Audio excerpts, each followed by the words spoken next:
The Fire Within podcast. You need a sustainable plan, the right mindset, and the knowledge and inspiration to stoke the fire within. Just like the phoenix, you can burn your old habits, never turn back, and emerge completely anew. There are no shortcuts. Welcome, Fire Within community. This is the Fire Within podcast, where we talk about all things health, fitness, and nutrition. I'm your host, Brandon, with my co-host, Joe. Hello. Hey, Joe, we got a cool guest today. We have Lance Pendleton. He currently is working with Compass Realty, works with their sales team, and he's also a behavior and wellness specialist. So I'm super excited to have him on the show. Welcome, Lance. Hey, how you all doing today? Thank you so much for having me. It's a real pleasure to be here. Yeah, tell us a little bit in your own words about what you do, how you got into it, and things like that, and then we'll find some fun topics to dig into. Sure. I actually got into what I do accidentally, which is a great experience for me and a great opportunity for me. I currently am the head of agent strategy and success for Compass.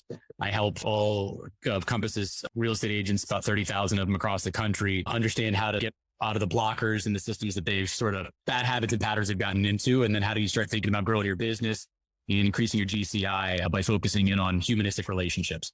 So it's a lot of what I work on is helping folks get out of their own way and change their mind about certain things they've been thinking for a long time. And I got into it actually accidentally. I worked for Apple a lot of years ago and worked in the retail side. And I had this opportunity to teach what they used to call Apple Core, which was their introduction to new employees joining the retail side of it. And through that, I started to learn really well. It was funny. I had this amazing experience. I started recognizing here's a bunch of people that love technology, but their job is to explain it to people who couldn't care at all about technology, right? What an amazing, just sociological experiment. I started studying and learning a lot about behavioral psychology and the science of well-being and how it engaged and how people connected to other people. And then that, without going into a lot of detail, shifted over into really working amongst the largest population of independent workers in the country, which is real estate agents. And it's also the largest employer of women across the country as well, too. A strange transition up into that, but I really found it was a lot of fun and very rewarding. And I've been with Compass now for about 4 years. And so that's how I landed in doing what I do. Yeah. Now, what are some of the, negative patterns that people get into? It's funny. I don't really think of it in as much as negative patterns per se. I know you had a weight loss journey. I had a weight loss journey. We talked about that. Just really quickly, you lost what? About 84 pounds. Yeah. So again, I grew up a skinny little kid, played hockey, played baseball. All of a sudden, my life took a hard right turn. Mental health started to decline, substance abuse started to increase. And the next thing I know, I was at probably about 270 some odd pounds, and I ended up losing about 90 pounds myself over the course of 2 years. And so a lot of that experience for me, and you'll hear me talk about this, one of my all-time favorite sayings and my mantra or my motto is, all wisdom is plagiarism, only stupidity is original.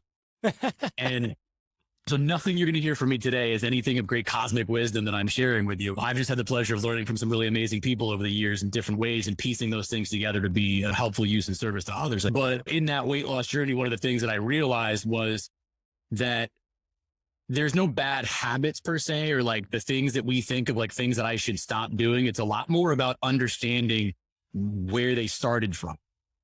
Because nothing is really so black and white, right? And a lot of the areas that we operate in our world, in our life, is we try to avoid feelings. We try to avoid dealing with certain things. And that's the first step, in my humble opinion, to actually creating sort of bad habits and progressive things that don't lead you anywhere good. So the weight loss is really, my experience first started with awareness. Yeah. And when you have awareness as to why is something happening and what's going on there, it makes it a lot easier to then unblock yourself and start opening up a little bit, being a little more vulnerable, and then really seeing some transformational change. I was sitting on a couch eating a pint of Ben and Jerry's ice cream, and literally just right out of the box there. And I was flicking through and I threw on this documentary called Food Inc. And halfway through this documentary, I sat there and was like, I have no idea what the hell I'm putting into my body. Why am I just doing this to myself? I am sick and tired of being sick and tired. I'm exhausted all the time. I don't sleep well. Hell, I sweat while I eat. This isn't who I am. What's going on there and why did all this happen? That began that awareness piece of why am I doing this to myself? And I didn't realize I didn't have a shot at actually taking care of myself because I was competing against corporations and all the big money factors of fat, sugar, salt, and all the things that you know in your world. So it was a really long-winded way to tell you, I don't really feel like there's blockers and things that people have that come from, hey, this is bad and you should change it. You kind of got to understand the bad and live with the bad and acknowledge it as part of that process of working through it.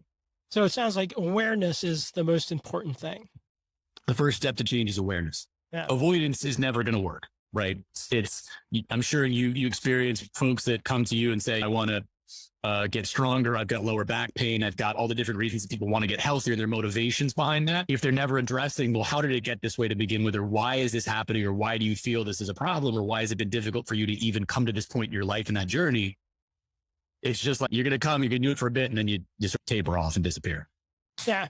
And I think that's what I started to notice as patterns over the years, and why I tried to shift to a more sustainable model. I feel like you said, avoidance doesn't work. It does in the short term. Somebody could do keto for a little bit and avoid carbs, or they can do this for a little bit. And I really try and help clients find something in the middle, where on their birthday, they can still have cake. They can occasionally have bacon, and then try and find what works specific to their body and their cultural influences, their social influences. And it really should be bespoke. I don't think there's two people that should be eating the same. Totally. I completely agree. And from just like a place where I see a lot of folks get stuck, I know I got stuck, is in the I can't. Yeah. Right? The second you frame something as like, I can't eat X, that's it, you're done. So it's a lot of that mental process of like, where do you feel you can stop being restrictive around things and create better balance through stuff? And what I try and redirect is not so much that you can't, but instead, let's find a better version of that. Yeah. As an option. So sometimes that's helpful. Unless you're talking about bacon, and there's just no better version of it. It's just bacon. Turkey bacon is awful. Just eat the real stuff. That is one of the things that they just can't, you know, they can't come up with something that tastes like bacon. Like, you can get ice cream that's ice cream flavored that's better for you. You can get like salad, a lot of stuff you can do, but they can't crack bacon. You can do nitrate-free bacon with no antibiotics added, and that's what I advocate. That's just still bacon, though. Yeah, it's still bacon, but it's better bacon. And the people that try and create fake bacon, all they're doing is adding smoked flavor to it. And I'm like, yeah, no, this is not like, you didn't get it. You tried. It's good for the It's like those dog treats, the bacon strips. Dogs don't know it's bacon. Yeah. Dogs know. Yeah. Why they've never had bacon. Joe does these fake advertisements that are spoofs. Maybe we ought to do one for bacon strips. Fake bacon. Yeah. That'd be fun. Turkey bacon. Yeah. Good for no one.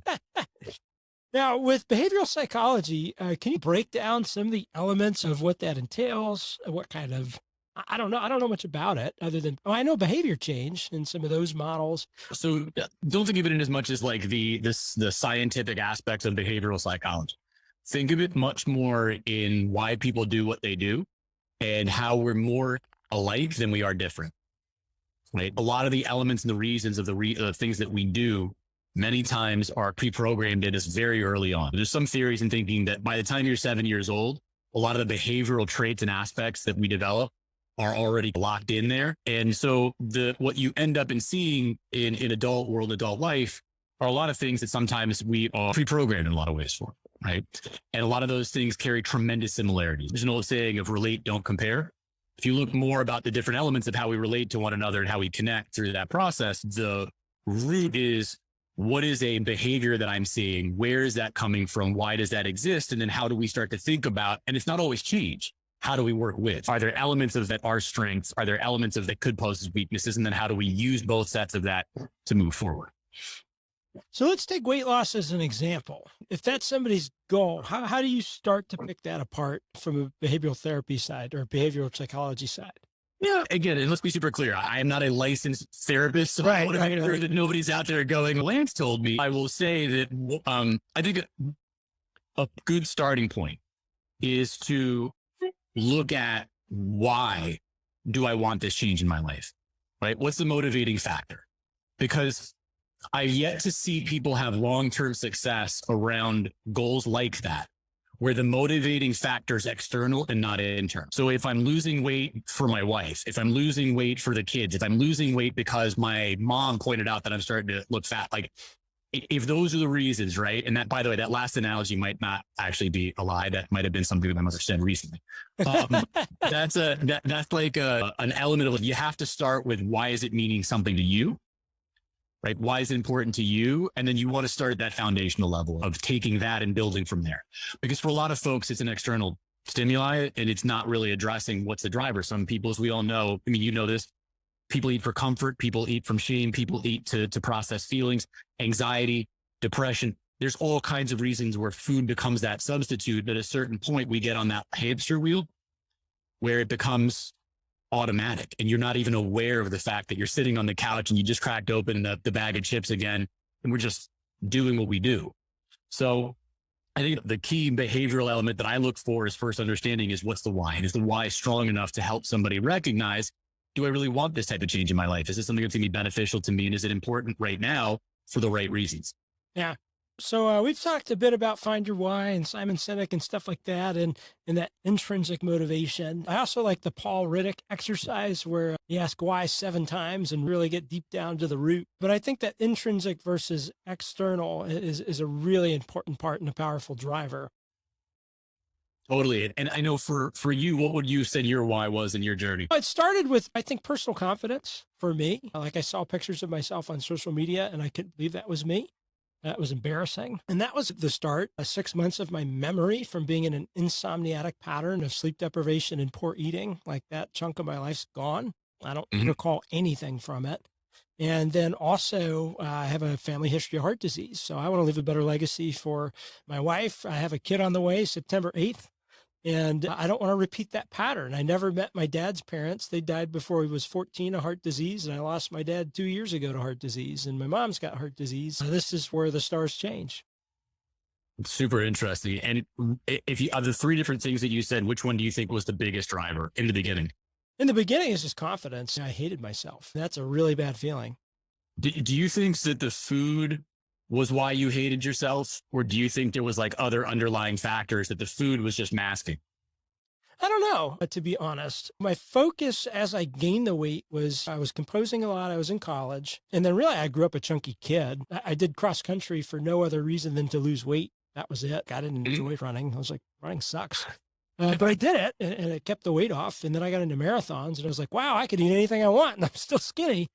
And then my joints started breaking down. I started going into the ortho every month, ended up with a knee surgery. And I'm like, okay, I got to address this food thing. Because you could run some of it off, but hormonally and what's going on inside your body, there's major breakdown. So it had to be addressed. Super interesting. I always ask people to take a good, long, hard look sometimes at like, when you think about that starting point and that motivating factor for you, is the thing that you're trying to solve for the actual thing, or is there something underlying? It's hard for us sometimes to understand what those things may be and what they are. But I know for me, as an example, as you said, I was a skinny kid growing up. I played a lot of sports, but I was playing hockey all the way up until I got hurt and then really couldn't play anymore. But hockey-wise, I was burning 8,000 calories a day. So you go from that type of an element into all of a sudden, it's, as you said, I can eat whatever I want, whenever. It was never a thing. I'm going to have 2 entrees. You know? Yeah, right. It's like now all of a sudden it's like, cake for dessert. Hell, I had cake for breakfast. I was like, that was never really a concern for me. And then one day, all of a sudden, it's just, nope, that behavior that we learned, that process that I had gotten into, where food for me became a way of distraction and comfort, almost like an autonomous process where I was able to reward as a reward mechanism. I was like, that can't be the reward mechanism anymore. Yeah. Right. And then what do you fuel in that void with? And how do you actually then work through that process? It's hard. Yeah.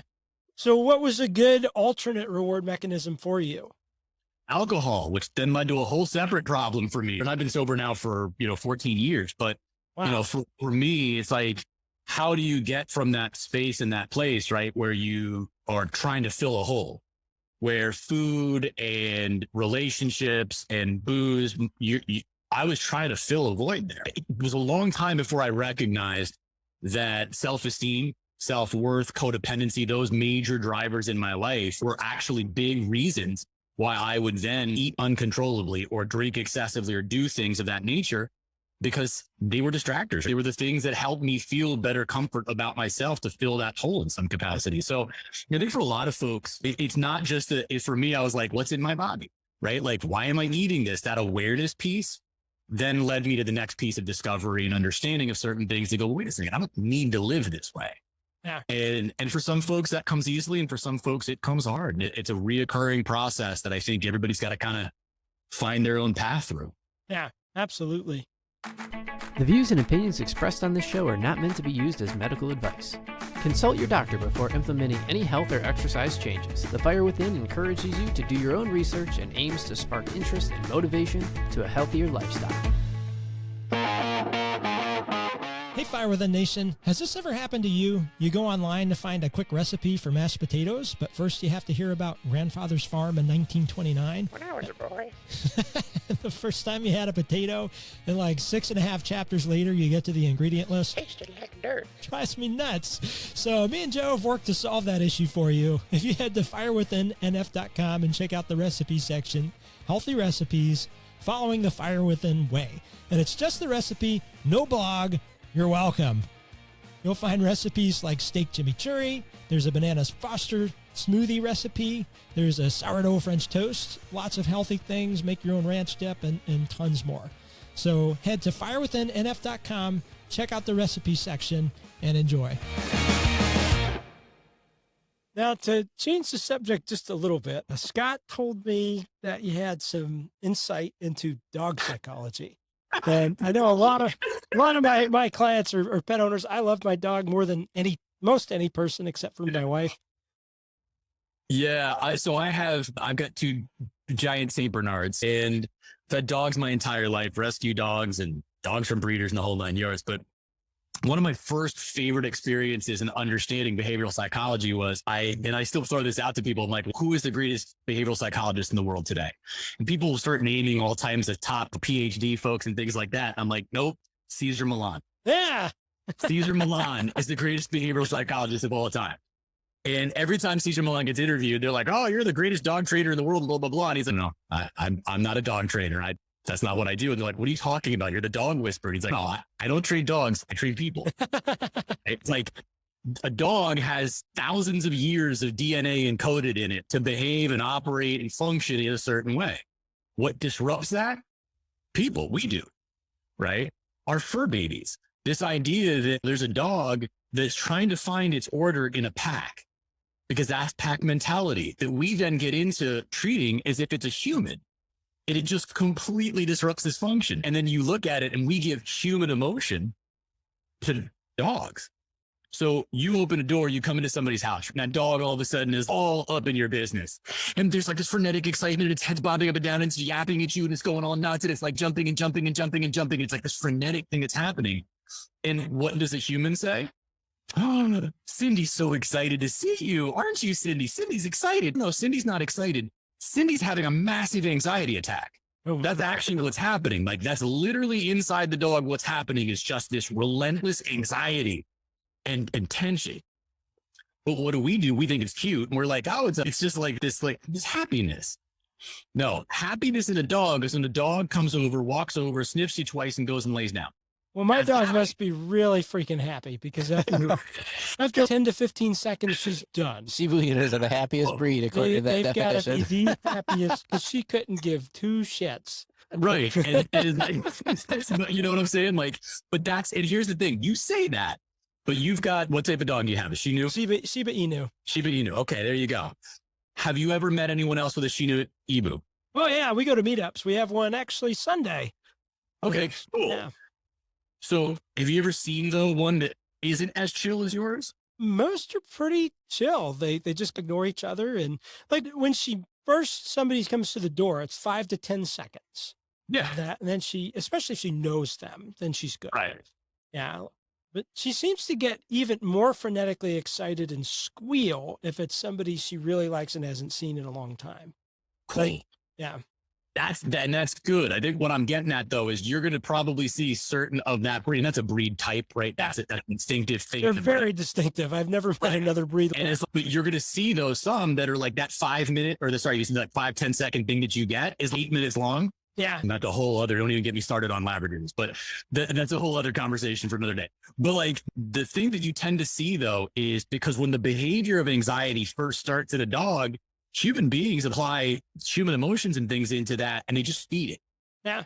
Rather than actually calming down and being like, no, there's no need for that. It's not necessary. I'm the pack leader. I'm in charge. So I love the Cesar Millan aspect of it. It's fascinating because it's like Cesar will always say, I train humans. And his main 3 things that you always look at are it's exercise, discipline, then affection.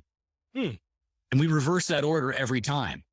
It's always like affection. Yeah. I take you for a walk, and then I'm like, no, stop it. Don't do that. Stop it. It's like the whole order gets reversed by what we end up incorporating in that. It is an amazing thing to watch, because every time you watch Cesar work, it's just like rules, boundaries, and limitations. Yeah. Every relationship I've ever seen in the world that goes well, it's because there's healthy rules, boundaries, and limitations. Yeah. Whether they're work relationships, interpersonal relationships, marriage relationships, there's a confidence that comes through that. So I always say it's really funny to watch him work because I'm like, you can apply it to almost anything.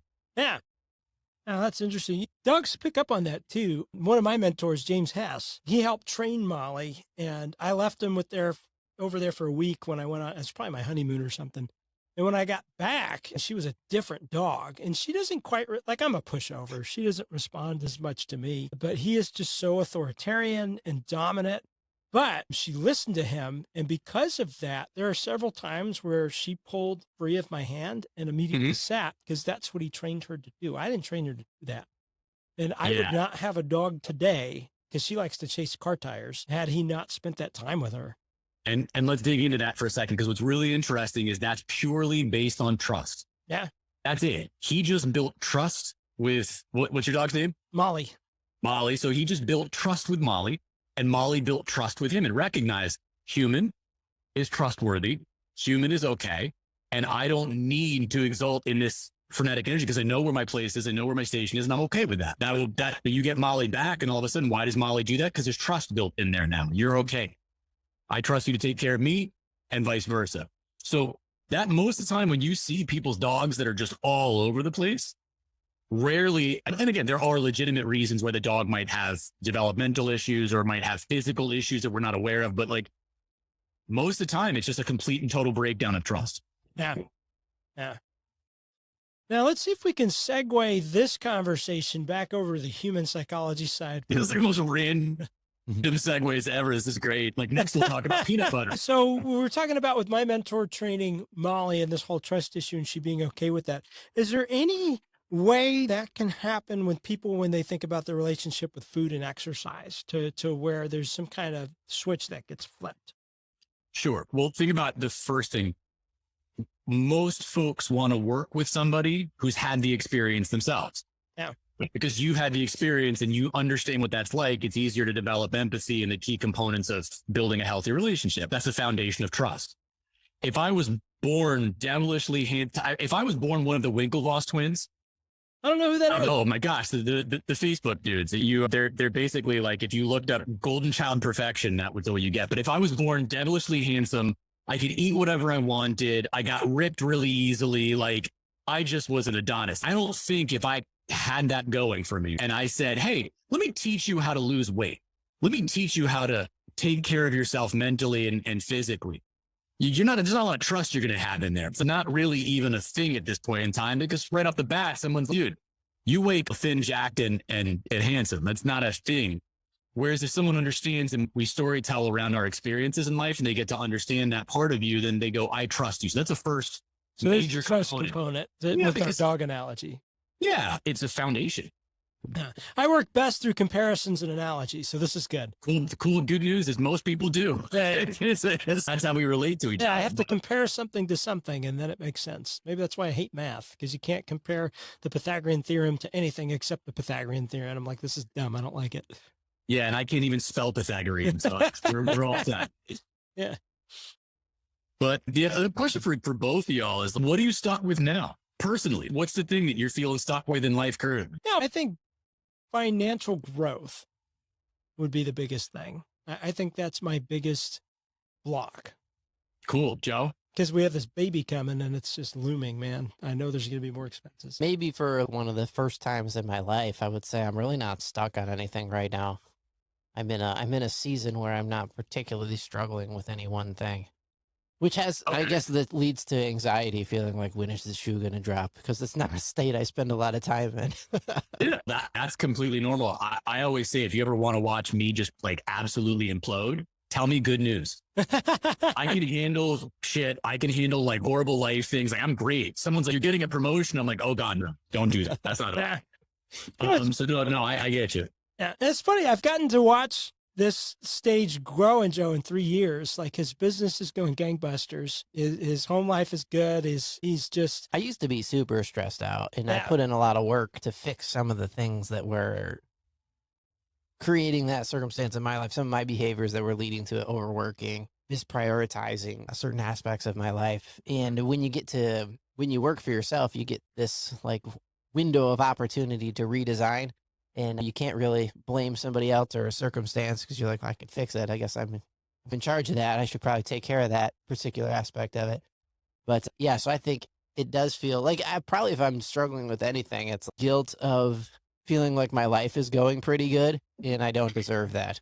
You know? Yeah. Actually, we were talking yesterday and he kept saying, I feel spoiled, but then I know the work he's put in, even since like high school. Like he just works nonstop. So I think he's earned what he has, but I guess it's tough to still feel like you're deserving when you see everybody around you. Yeah, and sometimes that's also a little bit of survivor's guilt. It's a little bit of I got to this spot, but I know, as you said, I don't feel like I'm worthy of it. And then it gets into a little bit of why me versus, and then how do I then match that? How do I keep it? It seems that it feels daunting because it might be unsustainable. So that's a tough spot to be in. Yeah, I'd rather be in your shoes there to have financial concerns. Man, I don't know what's going to happen with the baby expenses, and my wife's not going to be able to work for a bit after she delivers. And yeah, everybody figures that out though. Yeah. I can't afford a kid when they have a kid. I'm like selling household items to get ready for this thing. That or kids go for top dollar on eBay. You just sell a kid. It's not working out. Like kind of like a Russian mail order bride, but that's right. So it's super interesting. I hear both of you, and I know that for me, the big thing is in these like different life changes of stuff, we go through these processes where it's like the anxiety comes up, but what is that anxiety and what am I actually really more afraid of? And you're talking about the unknown of how do I deal with the financial aspects of it? And Joe, you're talking about the unknown of what comes down the pipe and can I sustain and maintain this type of thing? Like I'm waiting for that other shoe to drop. How do either of you deal with keeping yourself sort of front and center so you don't start to spin out into a lot of that stuff? Well, Joe actually did a lot of work on meditation over the last couple of years. And I know that's worked pretty well for him. I know I'm speaking on your behalf and you're sitting right next to me, but it's true. Yeah, that is accurate.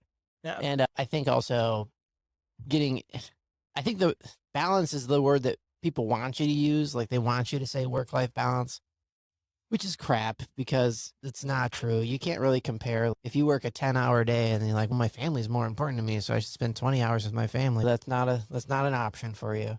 So I think that's kind of an understanding that was crap and really finding what harmony is. Like what makes sense, what lines up with my values, how much time do I want to spend doing certain things, and how much time working for yourself really freed up a lot of time to really digest this stuff because I don't have to do stuff anymore. Like I don't have to go to meetings. If I go to a meeting now, it's because I choose to have a meeting with somebody, which feels a lot different than, it's that time of the day again where these meetings that I hate that I don't have to go to. So it really eliminated a lot of excuses and forced me to be like, well, if you don't like this, then why don't you figure out a way to not do it or minimize the time that you do it? Or just a lot of people don't want to really say, but just be a grown up and realize it's part of your job anyway. Shut up. Just don't complain about it. You got to do it. Don't waste so much energy feeling like, I don't want to do it. Just, you got to do it today. So just do it. Shut up. And what, if you don't mind me asking, what kind of meditation did you get into? What were you doing? I did primarily where you focus on your breath, basically. And so we had a guest on not too long ago and they was talking about the different kinds of it. And I realized that was only one wing of it. And so I don't remember the name of what she called that. But basically, it wasn't really, I did some guided meditation, stuff like that, a lot of breathing exercises. And for me, what it boiled down to, the definition that made a lot of sense for me once I started doing it for long enough, I'm like, oh, I understand what this is. It was really the ability to do one thing at a time and just focus on that one thing. So that if I was working, I'm just working. If I'm meditating, I'm just meditating. If I'm hanging out, eating, I'm just eating and not trying to do 400 other things and be so distracted, which is tough in today's day and age when the distractions are so shiny and available. Absolutely. Totally. Brandon, what about you? Yeah. So what helps me the best, honestly, is if I have a task to do. I am calm if I am working. If I'm with a client, if I got a productive thing going for the business, if I have holes in my schedule where there's nothing to do, I either fill them or panic because there's nothing to do then. But meditation is helpful. Breathing, especially at night, if I can't sleep, makes a big difference. I utilize sauna and steam room quite often, contrast therapy. And exercise is always a great outlet, unless it's leg day. Screw leg day. But then it's freaking leg day.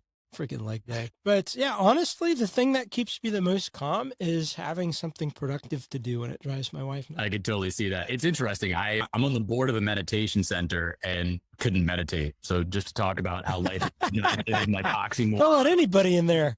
Yeah, it's really sad. I did it because I just really love talking to the monks, but it was awesome.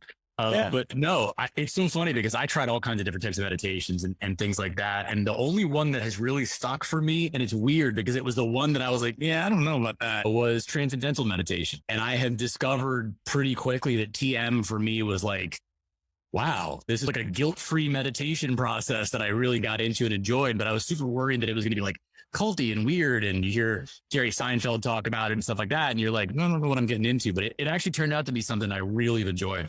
What's a layman's definition of what transcendental meditation is? Yeah, TM is really all about a mantra-based meditation in which it is very open to whatever you're doing in that moment for meditation, though, that's I was a little worried about, sometimes they get sleepy and they're like, okay, so sleep. Yeah. And I was like, wait, what? And they're like, that's what you needed in that moment. Just like, or like, I'm losing this mantra and my mind's all chattery and I'm having a hard time. And they're like, yeah, and good. So your mind can chatter for the day. I was like, shit, this is great, man. I was like, awesome. Can I make pancakes while I meditate too? Because I'm like pancakes. They're like, no, we draw the line on that one. But it was just a much more forgiving process, and also help me anchor around. And actually the instructional process for it is fantastic too, because it really helps you understand the methodology as to why and get grounded in something that gives you a little bit of structure to it. So I enjoyed it. Yeah. Oh, that's awesome. I'll look more into TM. I've heard about it. I know a lot of high profile CEOs and all kinds of people utilize it. Is that something Steve Jobs from Apple was into as well? I don't know if Steve was into TM. I know he did have a lot of experiences with meditation, Buddhism, calligraphy, in Japanese art. Like there was a lot of things that deeply influenced his work, but I don't know if TM was one of them. Yeah, I found his biography to be the most interesting biography I've ever read. Steve did just insanely interesting. Yeah. I will say that for most of us, when I was working for Apple when he passed, that it was one of those ones where you're just, what does anyone do now? It's literally the epicenter of what we all knew and understood as a level of genius. And let me be super clear. Also a hint of madness in there too. Oh yeah. Somebody that really struggled with interpersonal relationships and how he treated people and things like that at times too. It was not to be like this Adonis at all. When he passed, it was like, now what? Because there was enough vision and creativity and genius in there that you always had a lot of faith in the fact that no matter what came out, it was going to be super compelling moving forward. But yeah, absolutely. I did want to ask you the final question I always ask our guests. What are the top 3 things you would have somebody do to make a positive difference in their life? 1, eat bacon. Now, what are the 3 things that I would do to have someone make a positive difference in their life?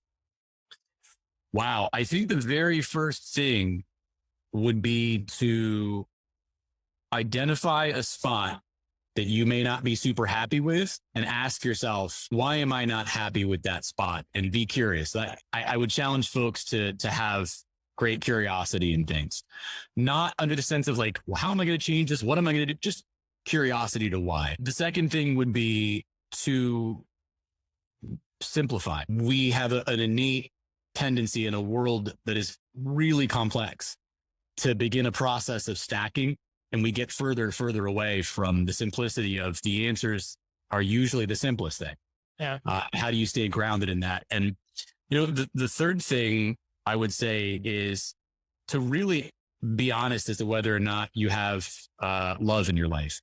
And I know this is really cheesy and hokey and stuff like that, but do I have self-love?